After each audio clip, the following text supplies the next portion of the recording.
All right, good afternoon.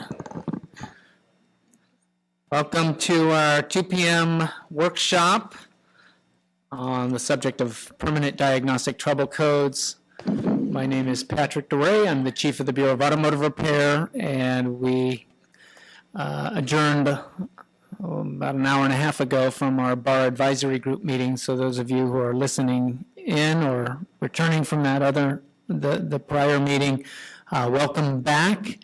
Those listening in via webcast, certainly able to participate through our email address that's available through the webcast at barmeeting@dca.ca.gov. I lost my presenter. Oh, there he is. It was over just a moment ago. Very shortly, Greg Coburn with our Engineering and Research Branch is going to give a presentation on the permanent diagnostic trouble codes. Specifically, we have, I think at our prior bar advisory group meeting, we had introduced the concept of incorporating permanent diagnostic trouble codes into the smog check program, namely failing vehicles with permanent diagnostic trouble codes as our regulations provide for. But we have a step we have not yet implemented with the rollout of the OBD inspection program a few years back. At that presentation, I think, or following that presentation, Bud Rice in particular with Quality Tune-Up. I don't know if you were able to participate or attend that presentation of the buyer advisory group, but suggested that maybe we could have a larger discussion via a work group or workshop, excuse me. And we agreed that we welcome input on this issue and that the advisory group presentation that we gave a couple meetings ago probably wasn't adequate enough to hear from the industry and others who might have some issues and want to bring our attention to real life, real world situations that might impact our implementation of the proposal. Specifically, permanent diagnostic trouble codes are OBD2 diagnostic trouble codes that cannot be erased without passing the readiness monitor that set the code in the first place. We feel, as I believe the Resources Board who's been consulted with the proposal, and certainly the U.S. Environmental Protection Agency, to whom we report our emissions reductions to, that including the PDTCs, or permanent diagnostic trouble codes, into the smog check program would reduce the likelihood that vehicles with identified defects would be getting improperly certified and potentially not having repairs done to them and emissions reductions obtained as a result. So we want to talk to everyone through this workshop venue to get a sense of what we're looking at potentially rolling out makes sense, or there's some modifications or ideas that you have relative to the proposal. Ray Coburn, are you ready? I hardly said anything. Yes, we have a question before we begin. I do.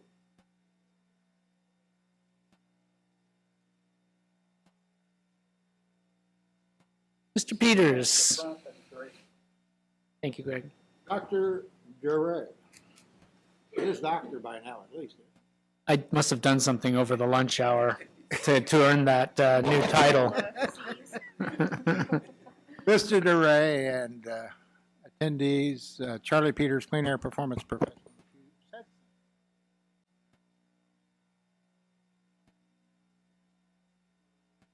Okay.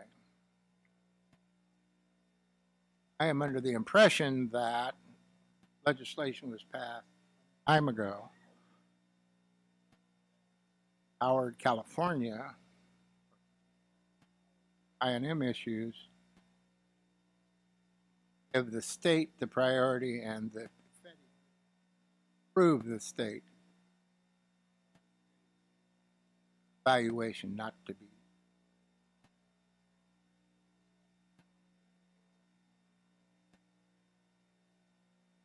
sure I understood the question. I don't even know if your mic is on because I couldn't hear you completely, but what I was trying to indicate is Can you that, hear me now, sir? yeah, much better. Okay. Yes.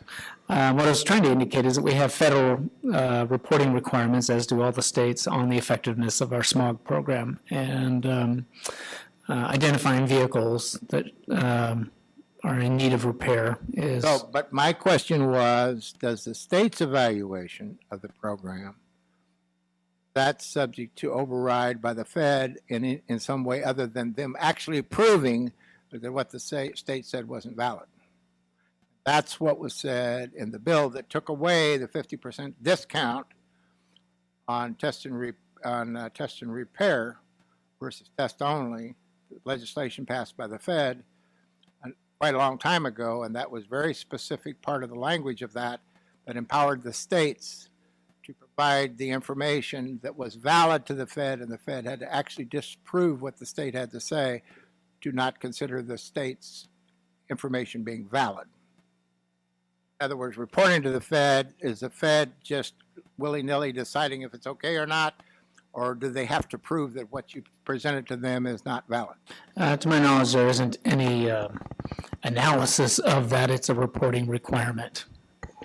I'm not sure what the feds do with Thank it you, sir. after we send it to them through the California Resources Board each year, but we have not had any, to my knowledge, any feedback on the reporting of data relative to our program each and every year.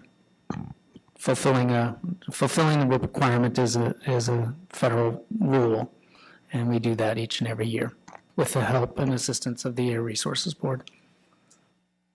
Yep, and probably by the next BAG meeting, we'll have the next EPA report. Yeah. We'll do a presentation on it like we do Actually, every we've year. good point. We've done that. We've made that publicly available by doing a presentation before the advisory group. Yeah, we'll do that again in July. Yep, and they're all posted out on our website from the last about 6 years. All right. Thank you. Greg, turn All it right. over to you. So I'm going to run through a presentation. It's been modified at the back end with some new numbers and new analysis as we went through and took everyone's comments in, and we want to give this thing another shot. So some of this will be refresher for those that were at the BAG meeting 6 months ago when we first discussed this, and we'll give you a little bit more information. All right, so Mark, I can't tell what slide you're on, so I'll just assume you're on the right ones. We're on slide number 1. All right, so that's the intro slide.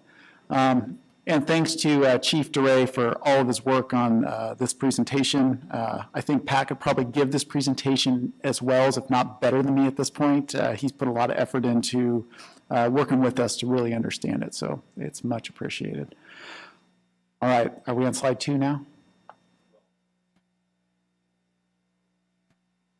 Okay, perfect.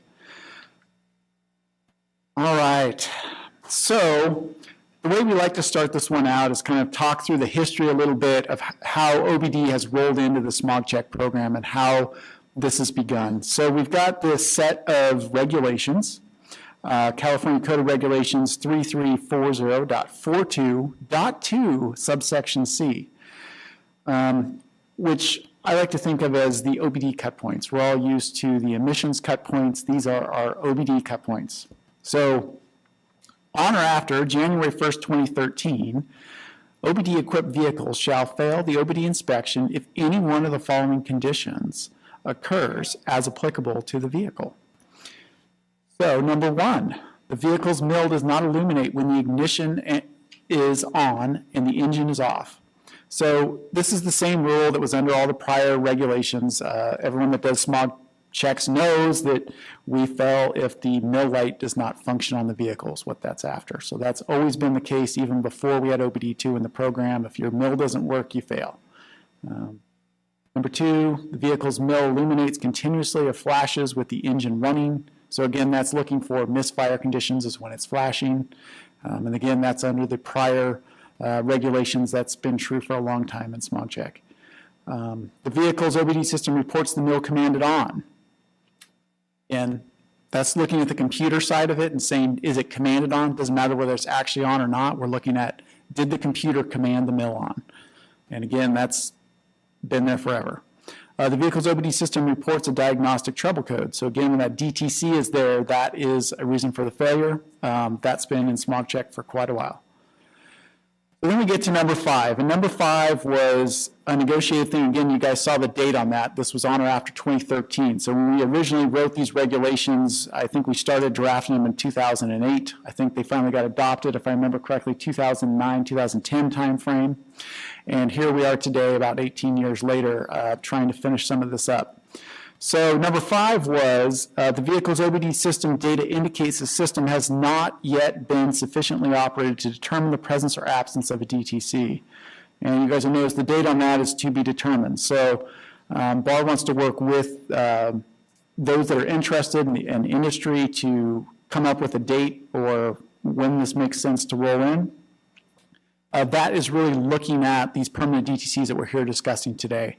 We tried to leave this not very locked down because when you were writing this in 2008 originally, remember that there were no model years that had permanent DTCs on them. So it was a future-looking thing as ARB was looking at their regulations and where they were headed. We put it in as something that we wanted to accomplish within smog check. Number 6, the vehicle's OBD system does not communicate with the EIS or OIS. So this has always been the case that even on the Bar 97s that we fail smog check if we can't talk to the vehicle's OBD system. The vehicle's OBD system data is inappropriate for the vehicles being tested. So this is where you guys are hearing about the cert blocking that the presentation was given on today. This was our authority to go in and say that's actually a failure criteria if that data does not match up correctly. You're doing a simulator or some sort of device like that. We're going to fail it, and we've just begun doing that here, I guess, last year.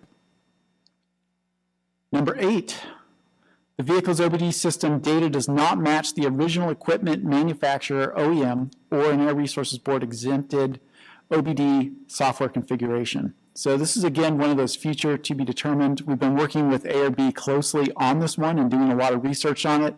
There were some presentations by CARB at SAE last year on this. We've been working pretty close. This is looking at things like the calibration ID, the calibration verification number, those types of information to make sure that it's not running an aftermarket programmer in the thing or it's got the completely wrong computer or something going on with the vehicle. So that's kind of the history. Then we get into number 9, and number 9 is your readiness monitors. So I'll run through this quickly, and then we have a chart on the next page that's probably a little bit more helpful. But this is basically the vehicle's OBD system reports incomplete readiness monitors for the following groups. So gas, 96 to 99, no more than 1 monitor is allowed incomplete. Gas 2000 and newer, you can only have the evaporative monitor incomplete, and that's the important piece, which is why it's underlined, because that's a lot about what we're going to talk about today. That's kind of one of the things that we allow. We don't require that evaporative monitor to be complete because it takes a while to run, so it's a bit of a compromise. And then C, diesel, 98 to 2006, they're not allowed any readiness monitors not complete, mainly because they don't have very many monitors, and we'll talk about that a little bit as we go through the presentation. And then diesel 2007 and newer, they have 0 incomplete except for the particulate filter system monitor. And right now, BAR has that rolled out as ENI2 readiness monitors after doing a bunch of analysis with CARB and trying to figure out how we do this before we roll in permanent DTCs. All right, so the next slide is kind of the standard from BAR's OBD reference guide, what we kind of use to tell everyone what those monitor standards we just went through are in a little bit simpler format. So you'll see it's just gas, 96, 99, NE1, 2000 and newer gas, evaporative only, diesel, 98 to 2006, 0 allowed, diesel 2007 and newer, NE2. So it's just kind of give them that real world piece.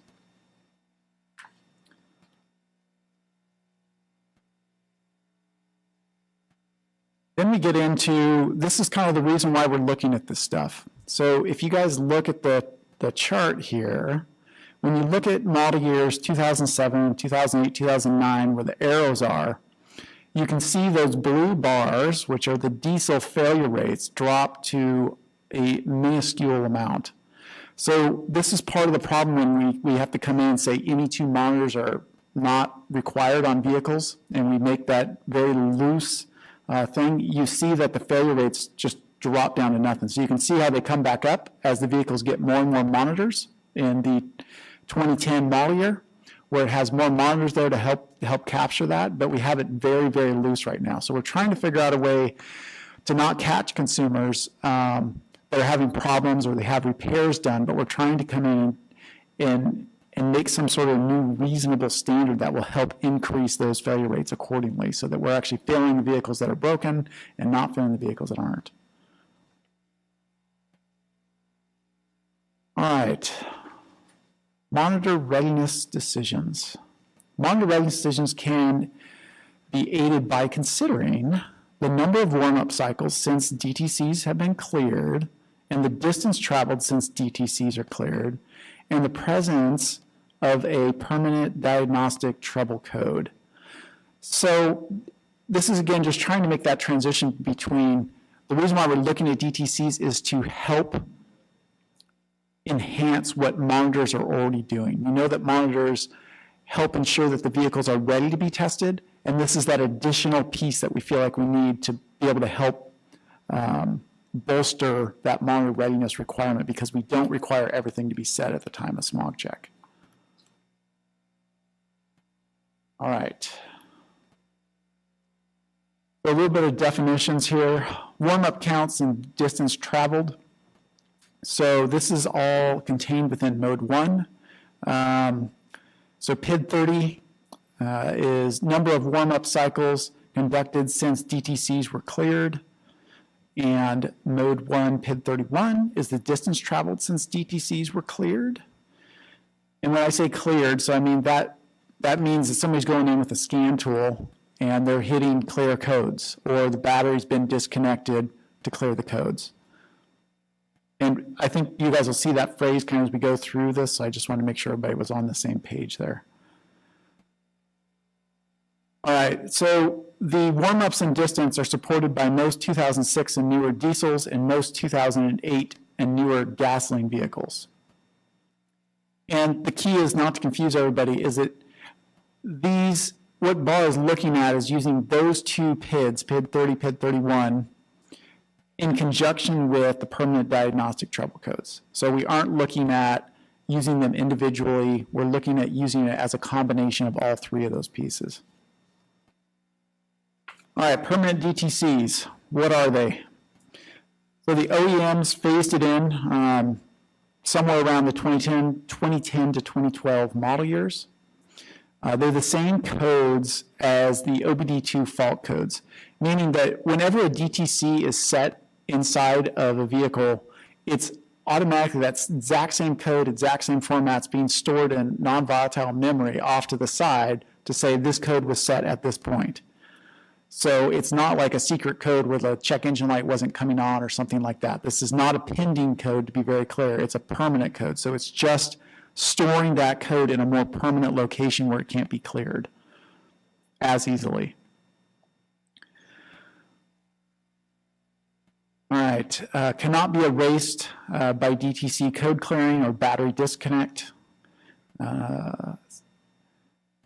Stated purpose is to prevent DTC clearing to obtain a passing test. Only the OBD2 system itself can clear the permanent DTC, and there's a couple conditions under which it can do that. The OBD2 system's mill, not the dashboard mill, we're not talking about the light, is commanded off. So we're talking about inside the computer, it either commands the mill on or it commands it off. And so there's a separate piece of data that tells you which one that is. So if it says that that mill is commanded off, then the DTC will be cleared. The related readiness monitors the related readiness monitors ran to completion with no malfunction detected. So once it's run through and set that readiness cycle that was related to that code, so like the ultimate example is you have a CAT code that comes up, they clear it, it goes away as the check engine light goes away, then they come through and they set the readiness monitor on that cycle, it's going to clear that permanent DTC at that point.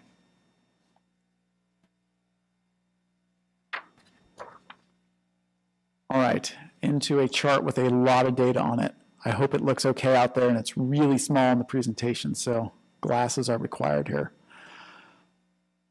All right, so basically what this chart is showing, kind of the yellow row in here is showing the 2010 model year.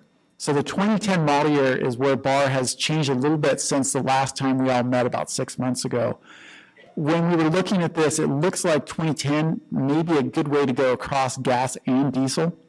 It supports the number of warm-ups, the number of miles, and permanent DTCs in a high degree. Permanent DTCs we're looking at, it's 73% of the vehicles are covered in there.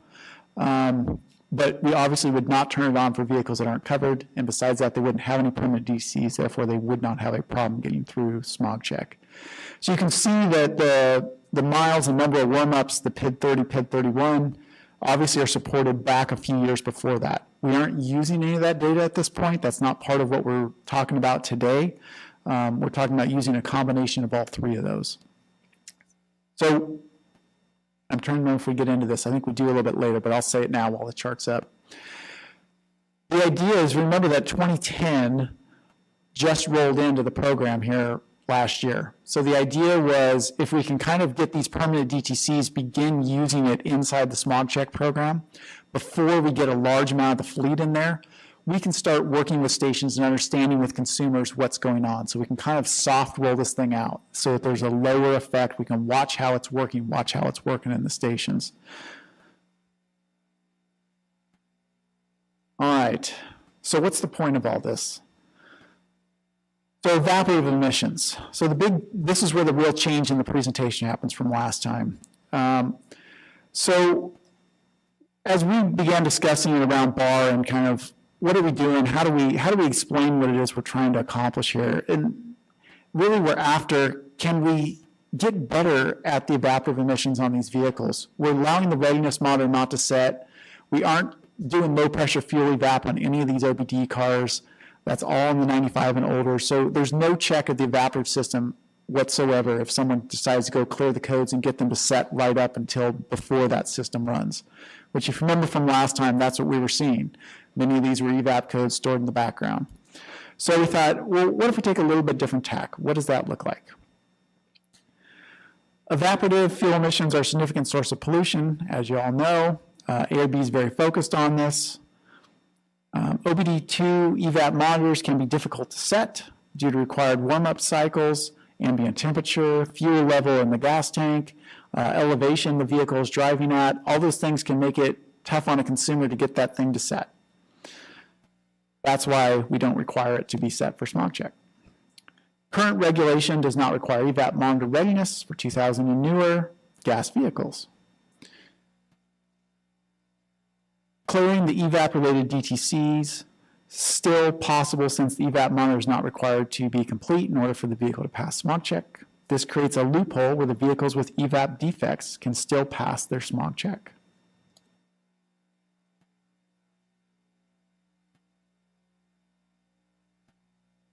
A little more on evap emissions.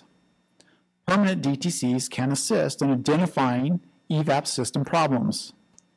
Here's what we're proposing. When the evap monitor is incomplete and the evap-related permanent DTC is present, then the vehicle would fail smog check unless one of the following. The evap monitor runs to completion, meaning that the evap is totally set on its readiness monitor, then we'd say we aren't going to look at it. Or the vehicle has had 15 warm-up cycles, have been completed since the code clearing, and 200 miles have been driven since code clearing. So in other words, last time I think we told you guys what the EPA standard was. So when BAR went in and tried to look to figure out what's a more reasonable standard, I think we committed that, hey, we're going to come up with something less than that. We're going to come up with something that makes sense based on the data. So when we went and looked at the data, we thought 15 and 200 miles fits a lot better. It would be a lot less burdensome on the consumer to not have to drive as many as what EPA was recommending. So we're we did all the analysis you guys will see here based on these 15 warm-ups and 200 miles driven on the vehicle. This would allow for sufficient operation of the vehicle and would increase the ability for the actual DTC to reset. So the idea is the permanent DTC is not, it's just trying, it's like readiness. It's trying to say, hey, let's just give it time to set. So the DTC should pop back up if we give it enough time. So we're thinking that this amount of miles is some reasonable standard that will allow it to give it that time.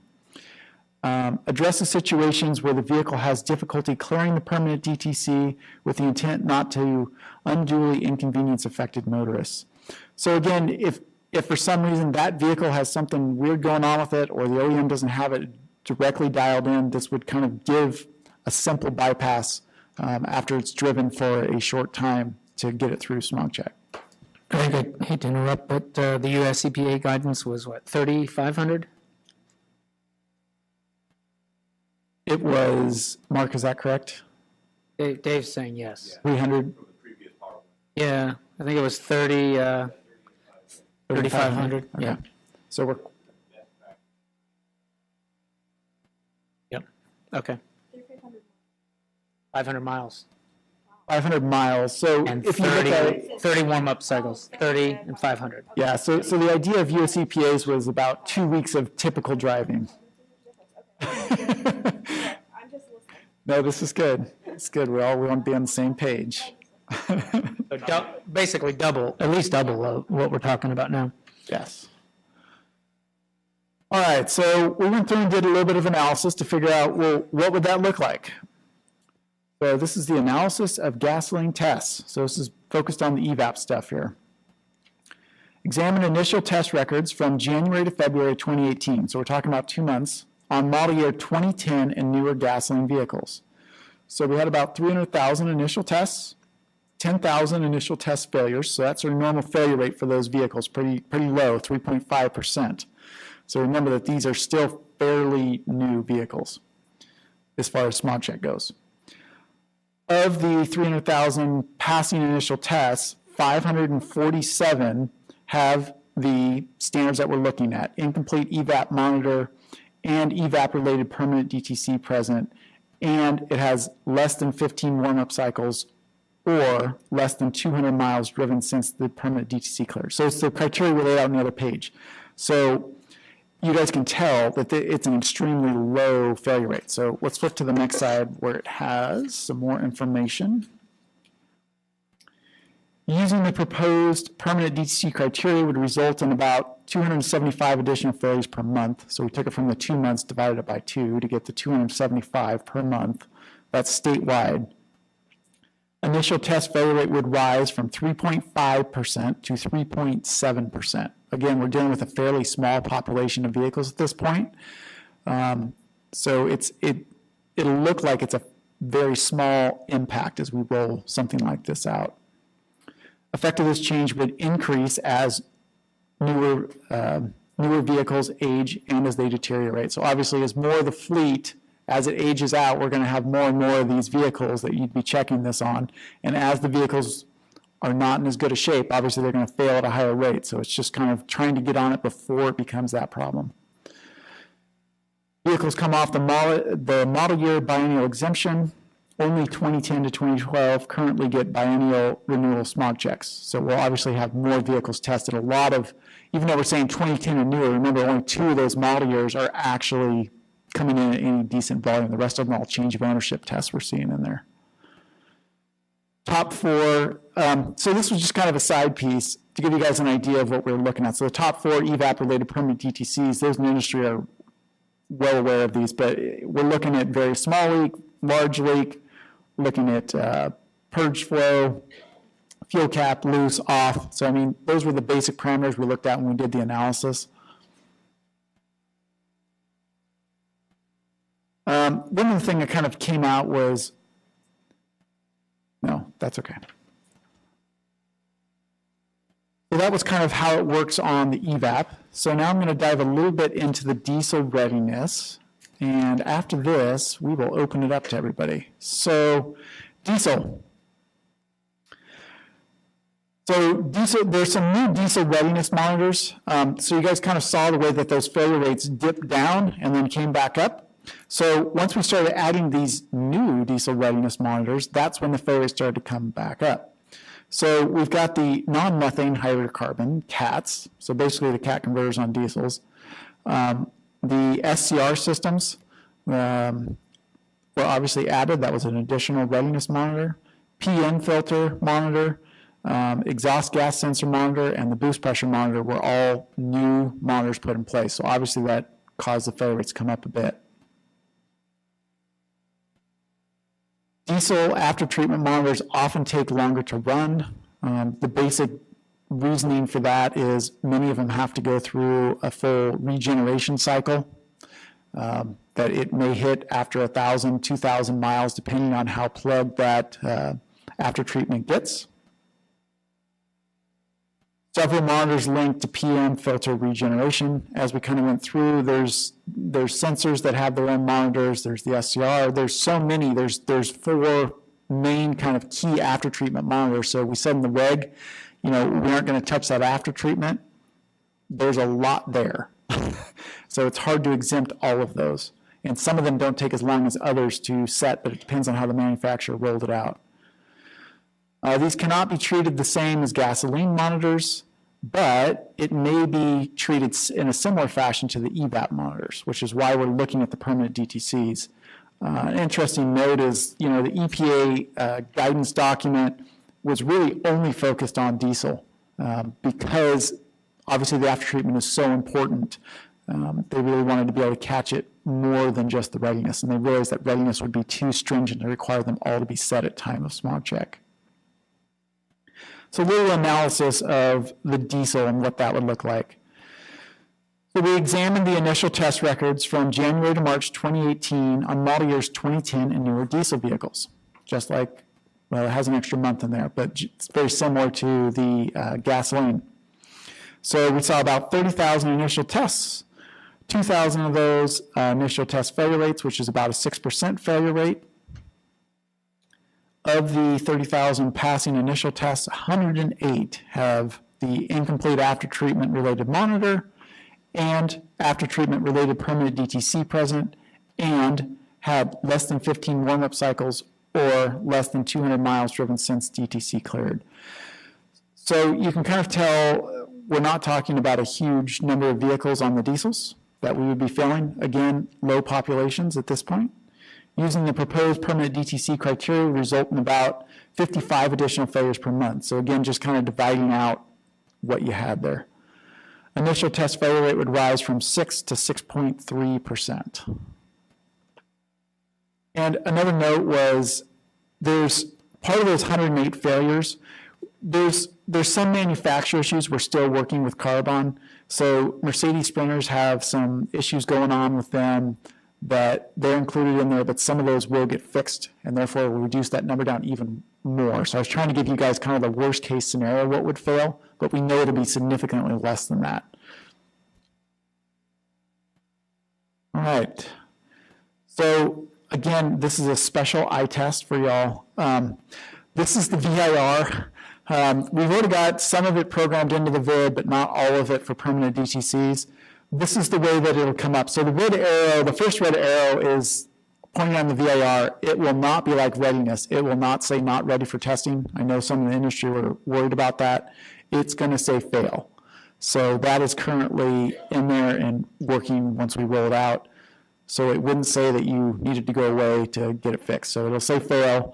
The red arrow there on the left is the permanent DTC. So it'll say what it is, what the name is, and it'll be under the category. The next arrow to the right says permanent fault codes. So it'll at least list out what's there and say the vehicle's failing.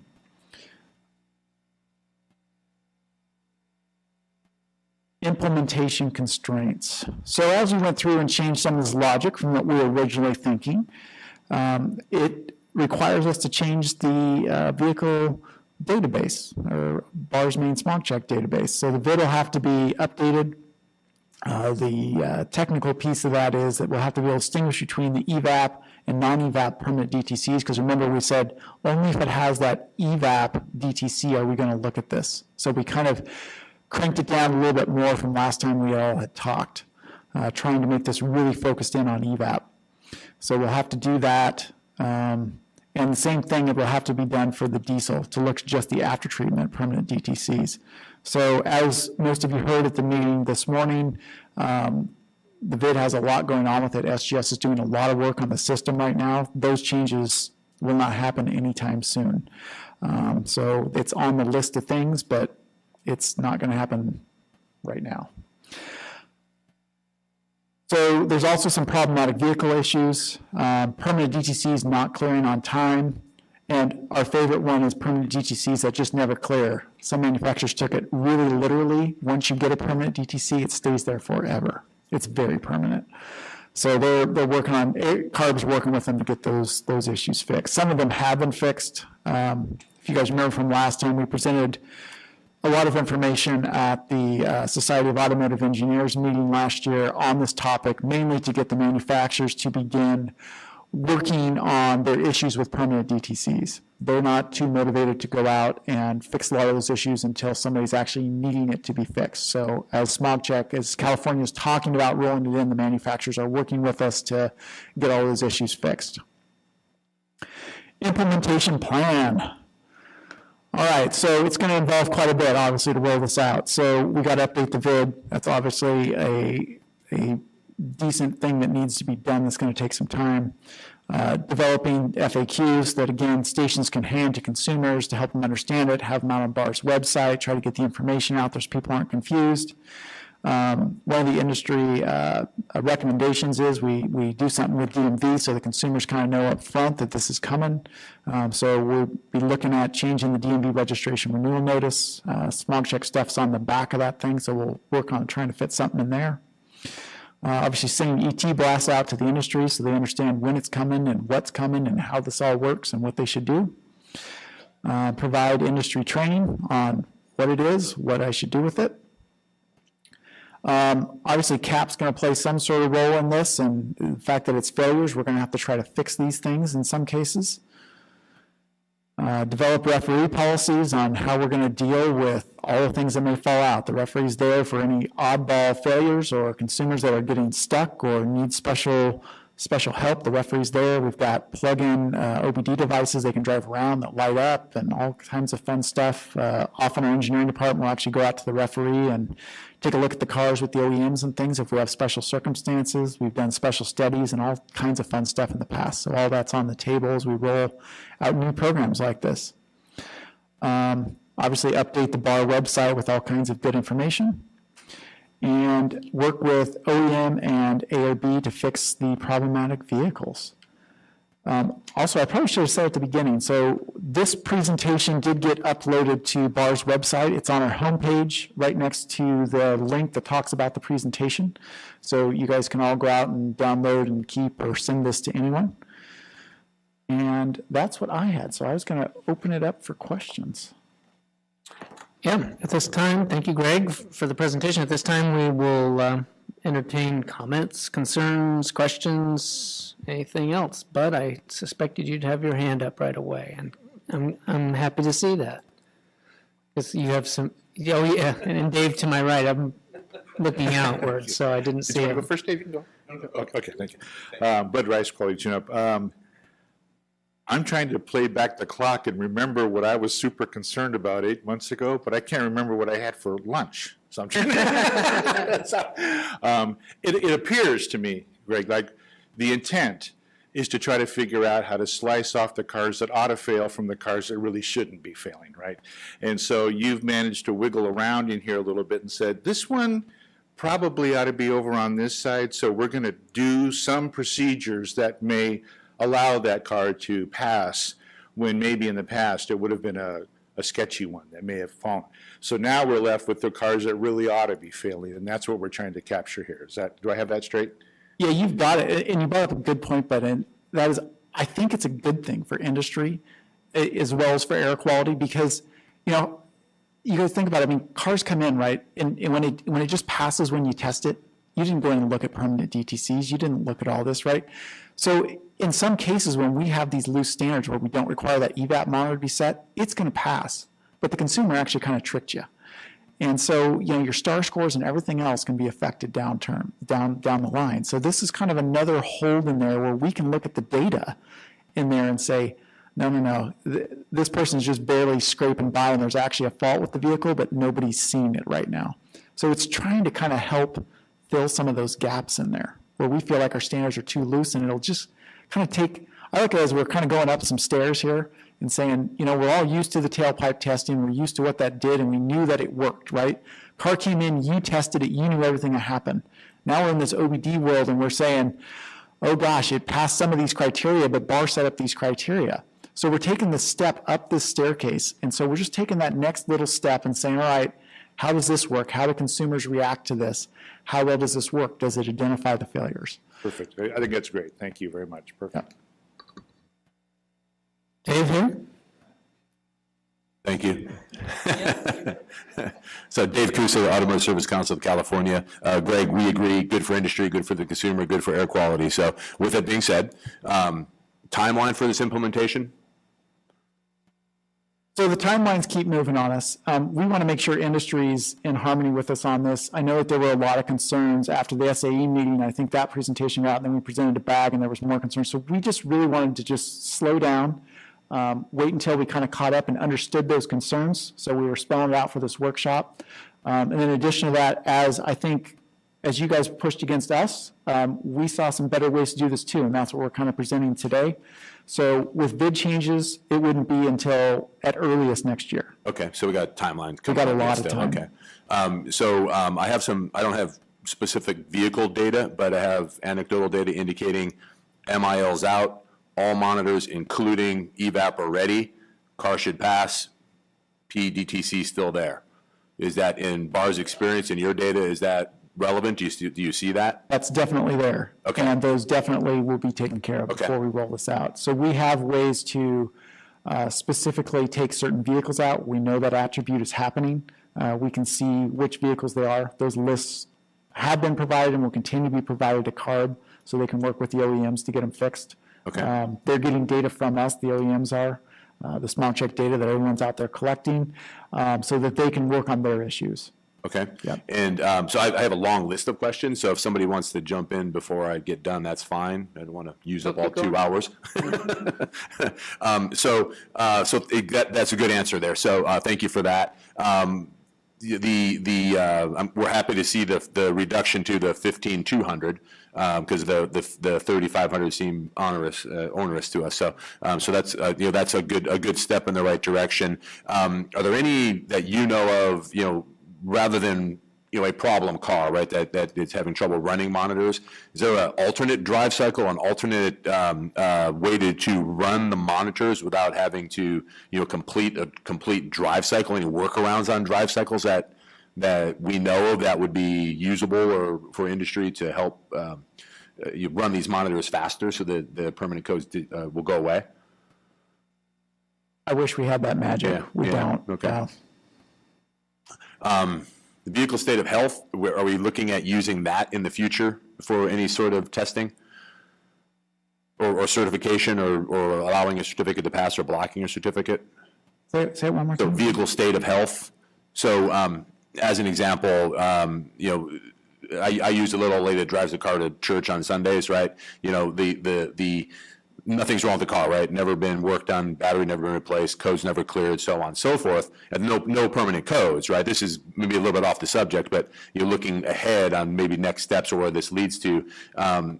So CAT monitor, right? She never drives it on the freeway, right? The CAT monitor is run once in the entire life of the vehicle. When it comes time for that vehicle to get smogged, would we look at that as a potential, hey, this might be a problem and not certify the car, or we currently not going to look at it? I mean, what's your thoughts on that? So if I don't hit this right, just say it again. Okay. But essentially, I mean, right now, when the CAT monitor's not set on. Well, no, I'm saying it would be set, right? But It it's is only set. run like once in its life, in the car's life, because she never drives the car on the freeway, right? Gotcha. Yeah.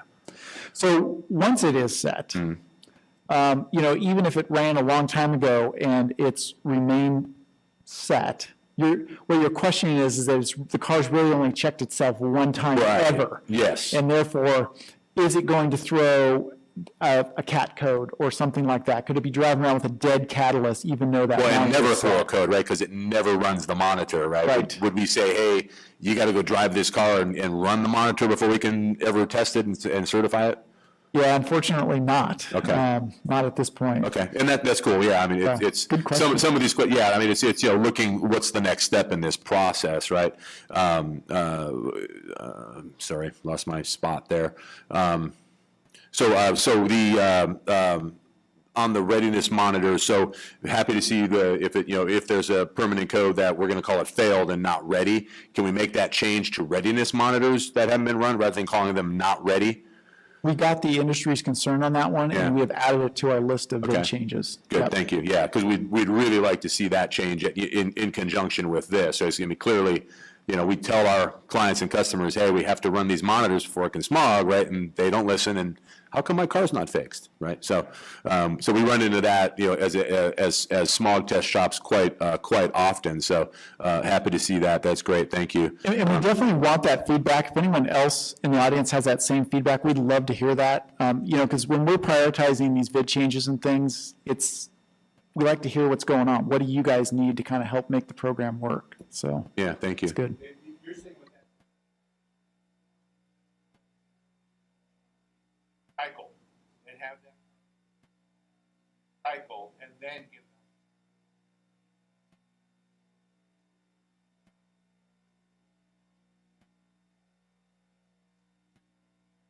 Go into the mic real quick, bud. Yeah. We're just going to get you a chair. We're going to name it. Stay there, bud. You can just stay right there. It's your Bud, you nameplate, can too. sit here, too, if you want. You know, So I think Dave was saying, this lady, he wants to be able to do a reset and then go through a normal warm-up cycle and go through all of the cycles and then see how she ends up. And let's say she passes at the end, she's good. But are you saying that even if he tries to do that, he's still going to get stuck on the read-only monitors? if he gets the monitors to set, if he chooses to do that, please don't do that to grandma's car. No, that's not what I'm at. I mean, That isn't what you're saying. Yeah, no. So this is, again, right? This is kind of looking, going forward in this process of cleaner air and because that's the whole goal, right? Is clean air, is better environment. So if the car in its life, right? Literally the church on Sunday, right? It starts, drives 5 miles, shuts off, right? Never goes anywhere. There's certain monitors it will never run because it'll never hit the drive cycle, right? So if in that course of the 8-year exemption, something fails, call it a catalytic converter, right? We'll never know because the MIL will never come on, right? The monitor will be run. There will be no permanent code. She'll go get it tested. It should pass. But if we say, hey, wait a minute, this particular monitor, hasn't run in 8 years, right? It ran the first time you test drove the car, hasn't run since. Should we look at that as a problem, right? Or will we look at that as a problem?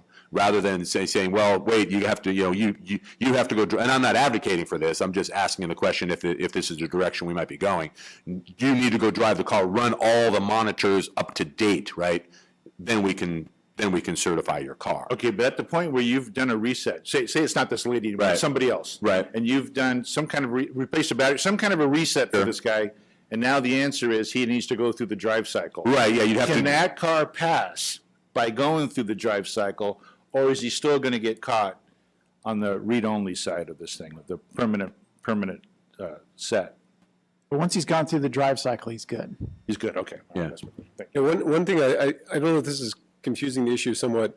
The number of miles driven and the number of warm-ups on the vehicle, the only time that matters is if readiness monitors aren't set, and otherwise they don't count. Otherwise, we don't have an ability to, as far as I know, to look back at particular monitors and tell how many miles it's been since the monitor itself. Well, you got 30, 31. Well, we have, what those tell us is the number of miles that have gone since the person themselves reset it, which is not the same thing as the vehicle running the monitors themselves.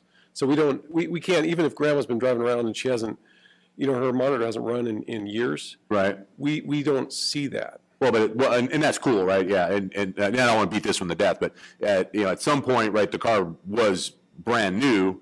it would have had no monitors run from that point forward. Now 30 and 31 are going to look at warm-up cycles and miles driven, right?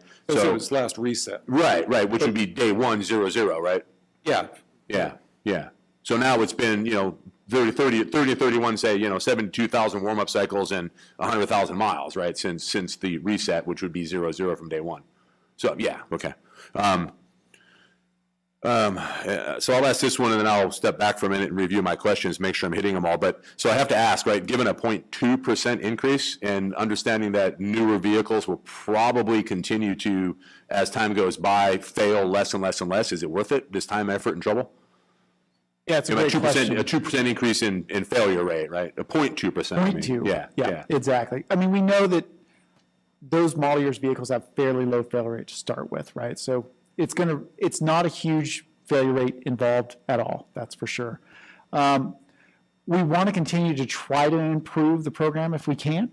We were happy to see that it'd be a low failure rate to start out with. I think that's part of industry's concern. So if we can kind of get folks comfortable with this and get some feedback from it, we think that would be a good thing before it would be a large failure rate, and then we'd be going through all this at that point. So we're looking at it as we've kind of done the analysis. We've shown that it's not a huge amount of effort to do it. Give it a shot. And the model years we're looking at right now, these are 8-year-old vehicles. When these vehicles get 10, 15 years old, that's when the rubber's crack and things are breaking on the cars, and that's when you're going to see your EVAP stuff. So when you look at older vehicles right now, we can see there's actually a decent number, and I don't have the stats, but there's actually a decent number of vehicles that are getting through the program with unset EVAP readiness. Oh, absolutely, and if you compare that to our roadside test results, when we're capturing some of this, we've seen in some cases where the not readiness rate is surprisingly a lot higher during smog check inspection than when the vehicles are captured in the wild. So there's a lot of resetting going on. Some of that could be due to the vehicles getting repaired prior to inspection, but we also know a lot of that is going on just as a consumer trying to get the vehicle through. I agree, and it shops too, right? Because in an effort to save the consumer money, right? Let's not fix it, let's game it. So, no, like I said, we think it's a good idea, right? I mean, it's good for our industry, and I think it's better for our consumers. So I agree with it. So, yeah, thank you. And I'll turn over the mic and review my questions. I think you said, Greg, on slide 14, that the 0.2% increase is going to potentially increase as vehicles age and deteriorate, and we have the vehicles coming off of the soon-to-be 8 model year exemption. So. Yep. Yeah, it might be bigger than 0.2. Eventually it will be. Yeah. Eventually it will be, but I mean, even an order of magnitude is 2%, right? Right. So. Right. But again, it's a good idea. We don't think this is going to be some earth-shattering failure rate, that's for sure. Yeah, no, I agree. Yeah. And we don't want it to be. That's not the idea. The idea is to try to disincentivize consumers from going in and trying to game the system. Right. So it's kind of more of a deterrent, if you will. I mean, it's not trying to be overly onus on them or try to make them jump through another hoop. The whole idea is don't clear your codes because you aren't quite sure what's going on. Now you got to drive it, your check engine light popped on again. And Yeah, so right. If it's an EVAP failure that's not fixed, it's coming back. Right, it kind of helps put the onus back on them of Right. like, hey, you're going to have to keep driving this thing, and they're going to say they drove forever, but it's like you only had to drive so far, and it's saying you just reset it. The average, I think what we saw coming through with those codes, it was like 4 trips from the last It's presentation. very So- generally speaking, very fast, right? EVAP's the hang up, and the workaround, right? Clear the code, keep your tank full, go drive it for a day or two, smog it, and it passes, right? Because it won't run the EVAP because you got a full tank of gas, right? So, Exactly. yeah. And we know I think one thing that's lost too is that it's not just consumers being having to get their vehicles fixed. In many cases, when people complain about buying a used car and then immediately having the monitor, the mill turn on shortly after having purchased the car, this is really directed at correcting that. Yeah, that clearly a big problem as well. Yeah, good point. Oh, I do one last one. Sorry, before I review. So currently, right, other than EVAP, if a vehicle were to show up and monitors aren't run, there is no exemption. You have to get the monitor to run to get the car to pass, right? So, is it better to do what we're doing or talking about doing here with the 15200, or should we just say, hey, it has to run, right? The PDTs, the permanent code's there, right? And I shouldn't say that. There's no permanent code, right?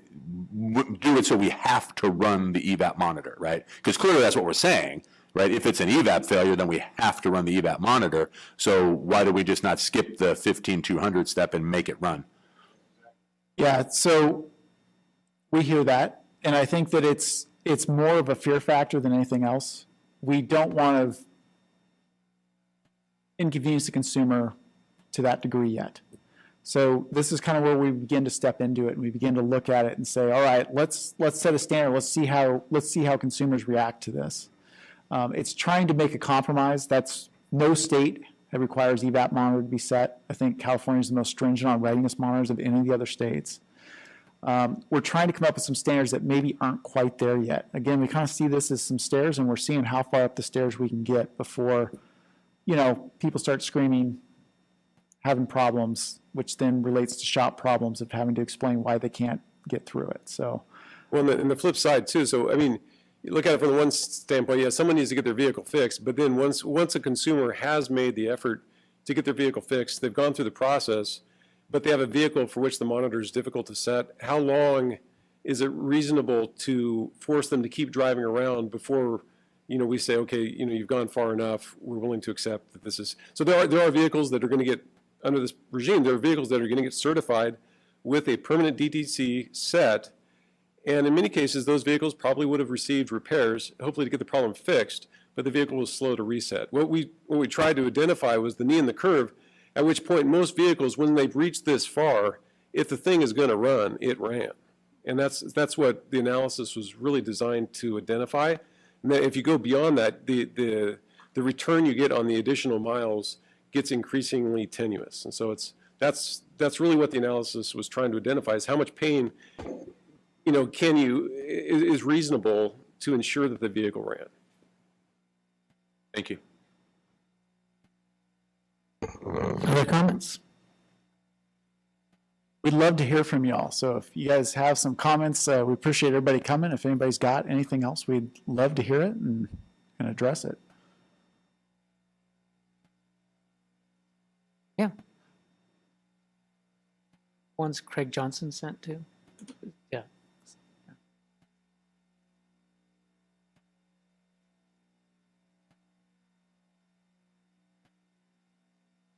I will ask another one if nobody else will. Mode 9, are we looking at information, and I think I already know the answer, but available parameters on Mode 9 in performance tracking at all? Are we or will we? Yeah, that's a great question. So one is, I think, what does BAR collect is a big question. And the answer to that is we collect anything that the vehicle will tell anyone. So we're collecting a lot of data. Anything that's there, we are collecting and we are analyzing. We've been looking quite a bit at Mode 9 data. It's very different data than what you guys are used to us talking about. It's not as specified, it's not as controlled, but we are looking at it and looking at ways that could be used within smog check. So potential future stuff there. It would. It's kind of, again, the stairs we're walking up. So we're trying to stay ahead of it. We're looking at the data, trying to figure out what you could and couldn't do. We've had a couple conversations with CARB about it, and kind of brainstorming on ways that could be used in the future.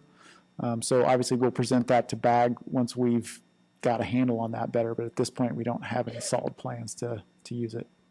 And should we be concerned for smog technicians? So car comes in, fails with a permanent code, MI or a monitor not run, evap monitor not run, right? We fail, the car fails, goes and does its driving, doesn't run the monitor, PDTC, permanent code still there. Clearly, it can be passed now. Is this going to affect anybody's scores at all? Any reason that the behind the question is, right? If it comes in, fails there, we do our repairs, still fails, right? It won't run the monitor, it won't pass.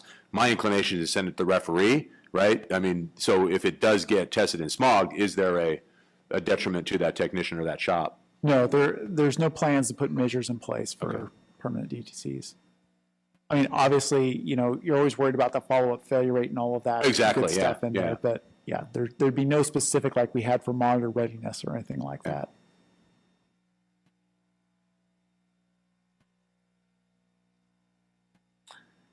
I guess I have a question. Okay. Well, before we get there, yeah. Who? Hey, Mark, Because we're being webcast and come bring him a mic. It's right down. I'll grab it.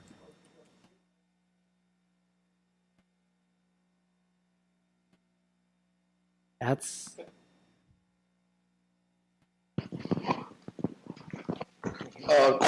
Question. Thank you. Is it illegal for the consumer to erase the light or the shop to clear the DTCs in order to obtain a pass smog check? Good question. No, it's not. I mean, obviously, under repair circumstances, there are some circumstances where you may need to clear those codes. There's no direct laws against the consumer clearing their codes if they're doing repairs or something's going on with the vehicle. Good question. Another question. Page 9, example 17. Nissans are known for that. Active and permanent codes. Let's forward that this plant's already running next year. Let's pretend today's 2019. So there's a lot of cars from manufacturer that come with permanent codes. So this is a perfect example. Nissan is known for that. I can't think of the 2 codes that they're known for that right now because of other information I've been obtaining today. But this is a perfect example of a car that holds permanent codes. So you're telling me this car next year is going to fail? No, great question. We're aware of the Nissan issues. So the answer is Nissan will either fix that or we won't apply these standards to those Nissans until they're fixed. And another one, for example, I'm pretty sure you're going to get flooded with calls saying, hey, the guy only took 10 minutes and he charged me $30 and he gave me a paper saying that I'm not ready, which now it looks a lot worse if it says it fails. Some people implement that differently. How is the technician going to be protected? Say, you know what, consumer, we're sorry, but that's what it is? Or are you, the Bureau is going to help those shops not look bad when people think, oh, he just ripped me off. He just told me that because it's not true. How would that work out as far as when can you charge then? That's my question. Only they pass or they fail? Because you can't sit there all day and charge people for fails. That's kind of unjustified because, like earlier, the gentleman was saying here that there's elderly people that don't drive on the freeway. There's people that don't know how to write or read. How does that justify that or people charge, oh, you failed, here's $30. How does that justify that? Some of that, I mean, it's realistically, it's we don't set your pricing, we don't set what you charge. Some people charge on retest, some people don't charge on retest. In terms of how, as a smog check technician or an inspector, part of your job is explaining the program to consumers when they come through. And so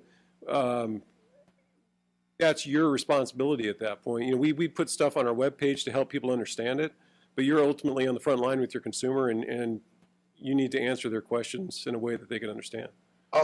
There's people that sometimes say, hey, I drove it 200. There's people that don't even know what miles are on their car. You press the button for them and they're like, I don't know. What is 50 miles?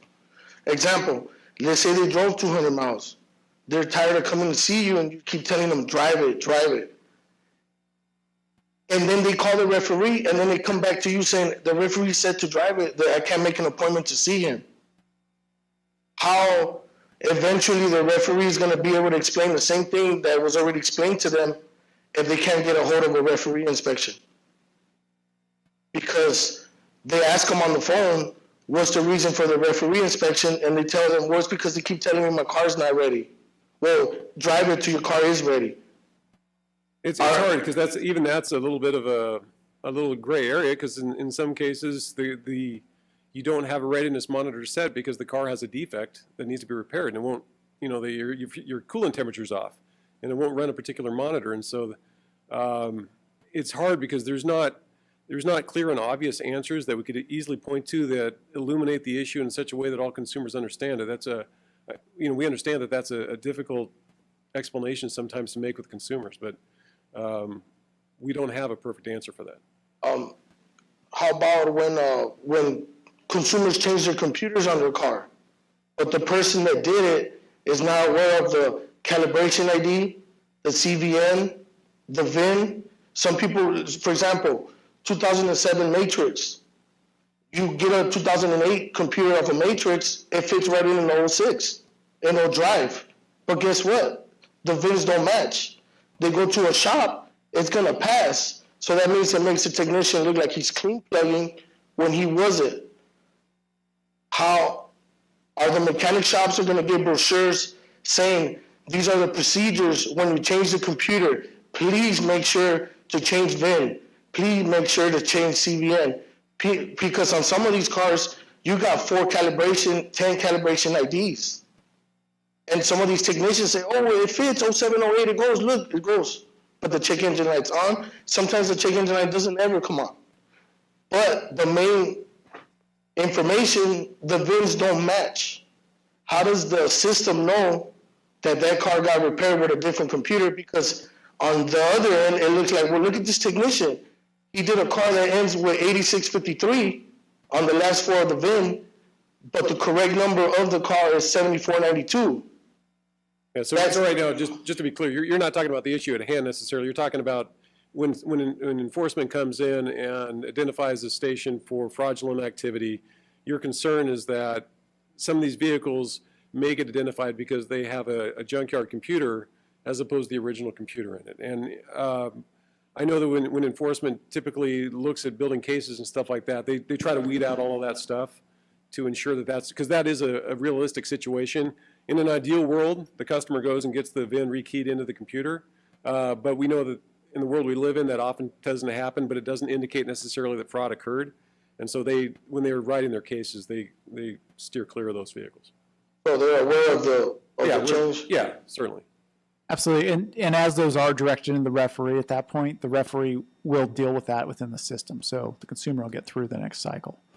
Yeah, because I mean, a technician or a shop or test and repair can't just, for any reason, just grab the brochure and say, here, call a referee. That's not fair for the referee either. Right. Because he's going to get flooded with so many cars, and especially they find out that if you go to the referee, it's only $10 to pass, you're going to have a line around the corner. You know, there's people that don't even know about automotive, but they're very educated. They read the fine print, and they know how to, oh, well, you know what? I'm just going to tell the guy to fill my car because I could just go to the referee and pay $10. That's the reason I was telling you that sometimes people call because they really want to fix their car, but the excuse they're giving the person over the phone is not ready, and they're like, well, if it's not ready, then you have to go drive it. Well, sir, I drove it for 500 miles. Well, I don't drive on the freeway. I'm 68 years old. Well, tell your nephew to drive it. See, there's people that don't have access to all this stuff. That's the reason. It's not fair for the referee, just so people start handing out brochures just because they don't want to deal with the customer. And there's a lot of cars that come with active codes that when it's active, it's supposed to be the light on. And the borrow IS lets them through on active codes. So now if you implement permanent, that means it's going to ignore the evap because obviously it passes with the evap, and it's going to ignore the active because the cars that have active lights are supposed to be with the mil on. And some of these cars have high tolerance, especially like Nissan. They like to store it in permanent, and the car's not even 6 months old out the lot. Brand new cars, 2017s, are coming with permanent codes. That's where it seems unfair for someone to just, well, anyways, it's just an 8-year period before they ever actually get a smog, but that's what I was trying to apply. Before we roll out something like this, we always do a thorough analysis of all of the vehicles in the program, and we look for specific pattern issues of model years, makes, models, that type of thing that are showing certain anomalies like that specifically are from the factory. We do this analysis every time. And so by the time the thing rolls out, any problem vehicles that we could identify, which are potentially vehicles we don't even know about at this point, any problem vehicles that we could identify are going to be treated differently by the system when they're analyzed. And so we did it with, when we went down from 2 to 1 readiness monitors. We went through and said, all right, where are the vehicles we have problems? And then we actually started, we saw there was a few ones where there was real problems, it looks like, and we did a special study to track it down further. We worked with the ARB. ARB reached out to the manufacturers and got them to identify specific problems we discovered because of this process we went through. And it's the same thing that's going to be going on when we finally roll out the permanent DTCs. What I hear is that it would be nice to have some sort of fact sheet or something like that that you guys could hand a consumer that kind of explains it or what to do next. I agree with you. We don't want them all at the referee. That's not the goal. So we want them to be at the normal smog check station. The referee's got a limited, amount of capacity it can handle and all that good stuff. So we want to work with you guys to get you guys the information. So I know they may not be able to read or whatever, but the answer is that if we can come up with some clear, easy answers that you guys can point to and explain to them, we're hoping that that really helps alleviate some of the burden off the stations. Those are all great questions. We appreciate all your comments. Got some more comments or questions from Dave? Thank you. Just for clarity on the 5200, it's up to, right? So if the P code, the permanent code is there, vehicle fails, right? Go drive it, and they come back 2 days later, and it's gone, right? We can pass it then. We don't have to wait for 15 cycles and 200 miles. Right. Just if it clears, you're done too. Yeah, good. Gotcha. Thank you. Good. Okay. And then, so, the vehicles that in the end here, the hard to clears, the ones that won't run the monitor, the one that the permanent code won't disappear, end up at the referee. Is there any audit process there, to determine why this is happening? Why hasn't the evap monitor run, or why hasn't the P code, the permanent code, cleared? Is it a repair error? Is it a software error? I mean, is there any process in place or coming up in that? So we're not expecting a lot of these to end up at the referee. I mean, the referee's there and available if we hit some weird anomaly. But the answer is because we have this mileage thing in there, that if they just drive this amount and this amount of warm-ups, they're going to get out anyway. Yeah. But we're watching for the pattern failure, similar to what we did when we rolled out the readiness monitors here in 2015.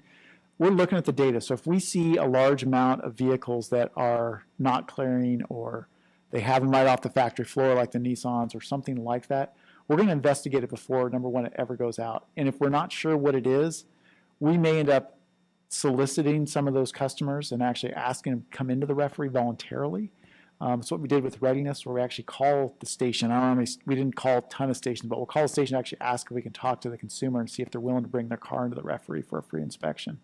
So we do that from time to time. We don't like to use it a ton. We don't like doing that with the referee, but if we don't understand something, we will go to that level of effort. So we don't expect that the stations are really going to have to be sending them to the referee necessarily. We think it's going to kind of take care of itself with the mileage requirements. But if it doesn't, we're there. Well, it's kind of the background behind my question. The point of my question is that, clearly I believe that, or I shouldn't say clearly, I believe that, most shops approaching 100% want to do a good job, do a good job, but don't necessarily have all the capabilities to fix a problem evap issue, right? So, a component gets replaced that needed to be done, but we missed the second part, right? So it won't run the monitor, permanent code won't disappear, car passes, car's not fixed, right? I mean, so that becomes the direction of, not using this as a hammer to punish someone for not fixing it correctly, but to say, hey, you didn't fix this car right. It's not a software problem. It's a repair problem. Let's get it fixed right. So the consumer, right, their money's spent. We make sure they spend their money well, and we make sure the car's fixed. I mean, that would be kind of the direction that we would be thinking anyway. I know that's going to get me in trouble, but I said it anyway. Yeah, you said it anyway, yeah. I don't know, Pat, did you have... I hear what you're saying. Yeah, it gets into kind of this repair effectiveness idea of it may be an incomplete repair. It's not why we're putting the rule in place. It may be a byproduct of it. I don't think most stations are going to have an issue with it. We think a lot of these code clearings are not the stations. I guess. Yeah. No, I agree with that. Yeah. We'll just have to watch it. We'll rely on industry and things to let us know what's going on. If they're having repair effectiveness issues or they need our help in some way, we'd be there to kind of assist and look into those issues. So. Thank you. But no, there's not like a loop where we want the referee to be verifying repairs or anything like that at this point. That's not what our vision is. Not imagining any big change other than we're trying to change that consumer behavior of clearing the codes because they saw it on YouTube at one point. Yeah. Right? Yeah. Thanks. Yeah, I thought I understood this, and then I got one of the most basic questions. So once we hit a vehicle, it hits 15,200, can that be certified, or and the VID will be configured in a way to allow that station to pass it? Yes, Doesn't have to go to the referee meeting? correct. Okay.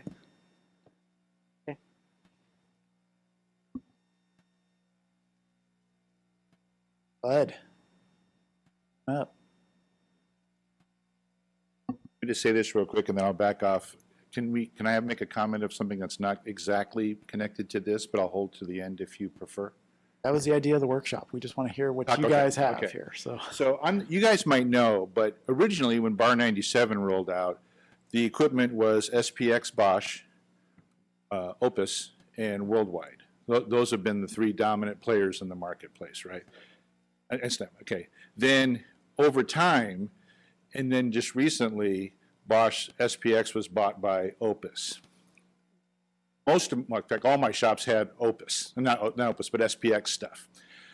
A lot of the things that I think we had discussions on doing to improve what a Bar 97 could do, we were running into technical issues because SPX machines were like built on like DOS or something. I mean, it was really old technology stuff. So anything you guys might have wanted to do, you'd already used all the capability of what that machine could do for you, and there was nowhere to go, right? So we've made the transition after the SPX Bosch purchase by Opus. So now all of our shops are on Opus, and I think anybody else that's in the state is now on Opus stuff because I think they've stopped supporting SPX machines. So I'm not sure from a market share perspective what that means, other than I'll bet you a large percentage, well, machines are either going to be Worldwide now or Opus, right? And I think the platforms of both of those are miles ahead of where SPX was, right? So I think there may be some more wiggle that you may have available to you that you just didn't have when you were stuck battling with SPX back in the day. So earlier today, and where I'm going is earlier today, there was the discussion about testing on the wrong platform still. And it would be great if shops could get help by the machine saying, hey, you idiot, you're testing on the wrong machine. And I don't think that was going to be possible in the SPX days, but maybe it's possible in the Opus days now, because an iOS machine, you've got some flexibility of what you can do there. And now maybe with a Worldwide or an Opus machine, newer technology, maybe there's some wiggle there to help a guy go, oh yeah, I'm on the wrong thing. See, guys were doing these things for different reasons. I don't think anybody was trying to game the system, but they ran out of certs on this machine, and they had a whole bunch of certs on this other machine. So they're going, well, okay, and that's what they were doing. It wasn't because they were trying to game anything. They were just thinking that was an okay decision to make. Well, help from the machine to go, I know you're thinking, but no, you got to do this on this machine. And I think you've got an opportunity to maybe do that with a Worldwide Opus machine that was impossible with an SPX machine. So that's my comment. Yeah, no, I appreciate you kind of fleshing that out further. I didn't kind of dive into that level of detail, but yeah, to force owners of some of those older generations of machines to make a change like that would have been incredibly expensive for those shops. So now that there's the Bar 97 platform is in the process of being modernized and connected in a way that allows us to update them and manage them a little bit more efficiently. Yes, some of those opportunities to revisit some of those enhancements are definitely more possible. Absolutely. No, I appreciate you bringing that up. Thanks. Anything else? Oh, I'm not answering that. Go ahead, Clay. Well, yeah, the deployment of that equipment is going to be occurring over the next year or so. So there's still a lot of shops out there with legacy equipment, even though they're not being supported. Certainly, people that have that old generation of equipment and it hasn't broken yet, they're still using it. So at some point, we'll be able to mandate the use of internet connectivity for Bar 97s, and that's some point in the latter half of this year. Obviously, with all the changes to the VID and this contract transition, functional changes are difficult to squeeze in because there's so many other pieces moving. But yes, early next year, I think, we need to start having some conversations about what is the priority and what enhancements we can make. Yeah. But just to be clear, what that means is that we'll have more of an opportunity to do it. It doesn't mean that we could have a change in that time frame, because in order for us to make a software update, we have to go through the regulatory process. And so because we create a spec, that spec has to be integrated into the regulations. And so right now, the rate at which we're going through regulations to get something new put in, I mean, it's taken a period of years, to get that done. So I hear what you're saying. It's just we're kind of behind a slow-moving rock and trying to move forward. It's on some of this stuff.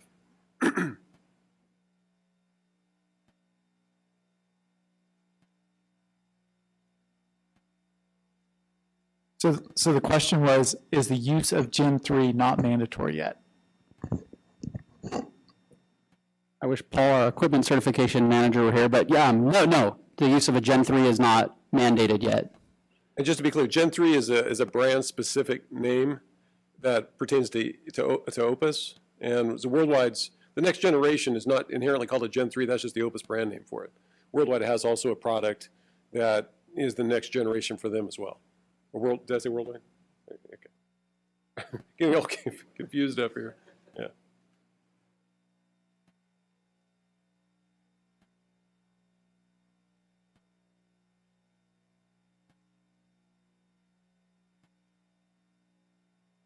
This is good. We want. We should repeat the question for those. So on the the podcast. question is, well, what are the people that made the transition earlier? Are they somehow now disadvantaged because they made that transition earlier to the newer equipment as opposed to waiting until the mandatory date? And the answer to that is no. We want to encourage people with all these updates to get transitioned over sooner rather than later, because the closer you get to the drop dead date, the more things get hairy in terms of you're going to have a whole bunch of shops and trying to upgrade their equipment at the same time. The vendors have limited resources to do this type of work. And not to mention, in this particular transition, we believe that for the vast majority of shops, you're actually better off with the new equipment because it's got better uptime. You don't have, in many cases, people are buying these machines or leasing them for the same price as what they were paying for a service contract prior to the change. So we don't see a disadvantage or an advantage to waiting. We only see an advantage to moving sooner on this process and getting the change done more quickly.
Personally,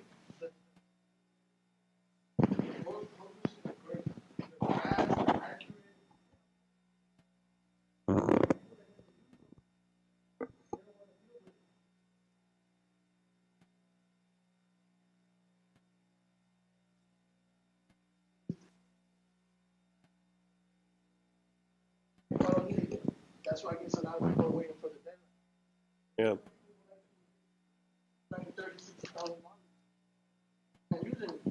But that was We'll get you a microphone too. Why don't you hand it to him? Are you done, or everybody wants to hear what you're saying? That's the thing.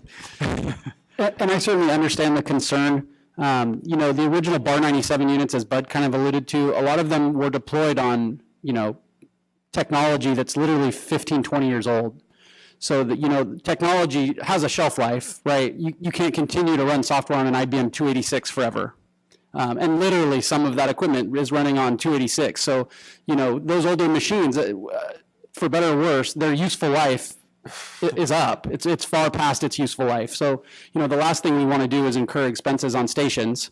But the technology is end of life. It's failing at a rate that's just astronomically high. You know, our audit failure rates are through the roof on that generation of equipment because it's too old. It's just past its life.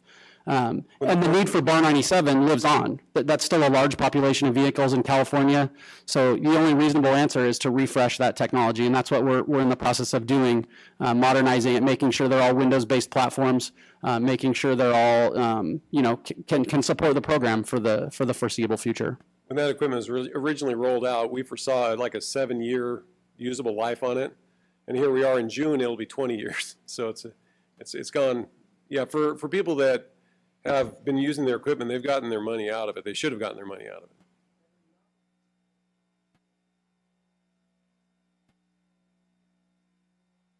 Actually go and get your car smart on the new Gen 3. No, you were saying that, you know how the engine, earlier in the meeting, on the engine conversion brochure here, it's going to be a lot better because now the new generation, which is the younger people, they want to have that 86 with an LS1. That was a good example. Now they could go actually pay the money at a decent shop, get the engine conversion, and go get a smart check. So there'll be no fun in the middle now. That's a great thing. That should have been done years ago when the IROCs came out, you know, back in 81 or something, but I wasn't even born yet. But the thing is that that's a great thing. I mean, if you're a car enthusiast, you know, that's a great thing. You know. Well, thank you for the comments. Any other comments relative to the proposal? The permanent DTC's presentation and the proposal. Mr. St. Dennis? No?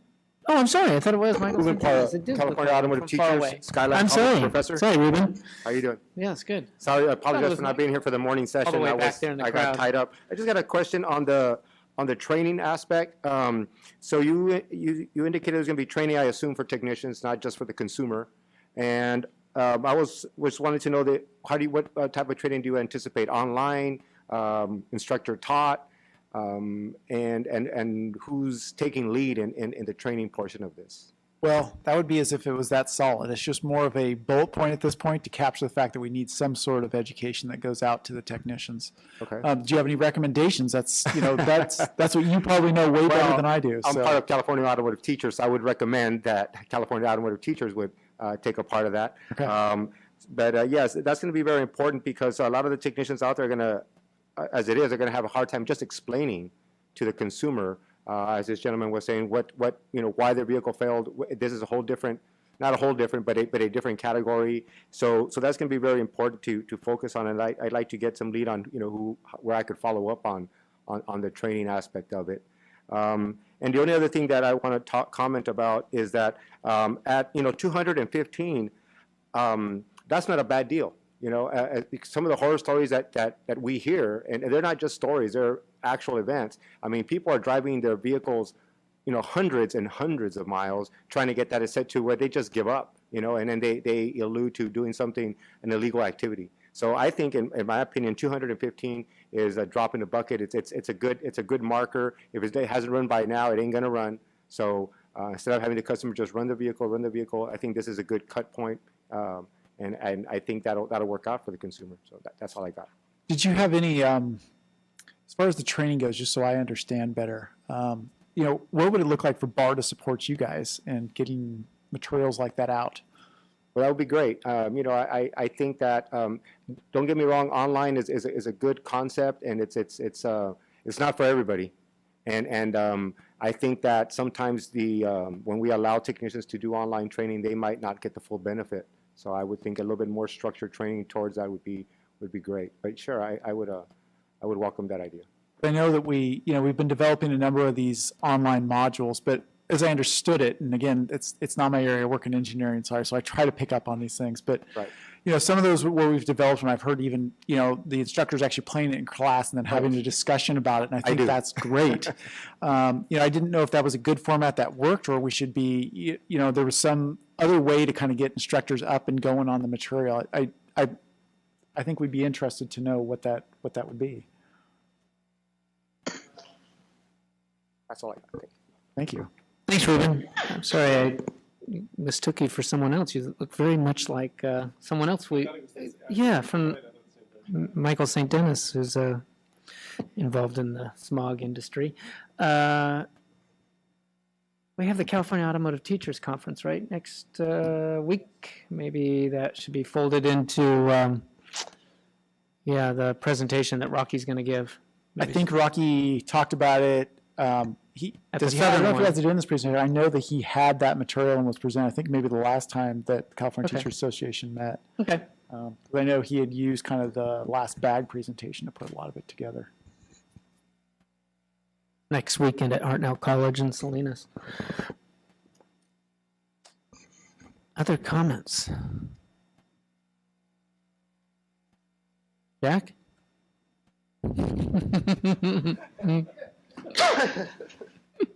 Just testing. All right, I will consider us having exhausted this discussion for now. I did want to ask a question. I got, having acknowledged already that we're probably not going to be able to roll this out until next year with all the changes that we need to make on the vid and other things that we want to do to roll it out effectively. How much lead time are you thinking from the industry standpoint? Like 60 days, 90 days? What's reasonable? Okay. Yeah, ET blast, Yeah, something. I think I agree. I mean, realistically, it's not that big of a change, right? No, we just want to know it's happening. Yeah. When's yeah, the date? Yeah. Okay. All right. Good for us. Glad I asked. Was there any questions from the webcast? Nothing? No emails? We probably aren't checking emails. So you guys have my contact information. Everybody's on the webcast. They have questions or anything they want to add to it. It's an ongoing discussion. So please email me, call me, and we'd be happy to hear any input. Great. Thank you all. We are adjourned.